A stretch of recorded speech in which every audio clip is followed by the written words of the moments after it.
Jesus said, I speak to them in parables, so in seeing they see not. Isn't that funny? It seems like Jesus does not want them to believe. No, that's not what he's saying. He is saying that in the parable they hear the truth of the gospel, but in denying it, they are choosing to not see what they obviously saw, and therefore they are judged by their own denial and hardened in that state, and therefore they never come to conversion.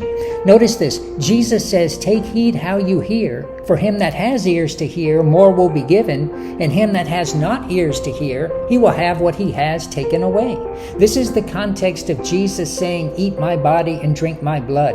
It was a parable explaining they must get eternal life in themselves through faith in him, which John 6 clearly shows they denied, thus clinging to the notion that 1, Jesus is crazy telling us to eat his body and drink his blood, or 2, as in the Catholic sense, that they must actually eat his body and drink his blood.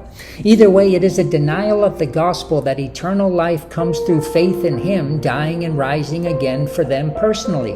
To come full circle through John 6 back to the parable of the sower, Jesus says no one can come to him unless the Father draw him. Now, this is not in a Calvinistic sense of God only drawing the elect, but Jesus is saying, just like in the parable of the sower, that God is drawing all of them through the light of the gospel, exposing everything in their heart. If they choose to believe over every excuse not to believe, then this light purges the unbelief and they come to him.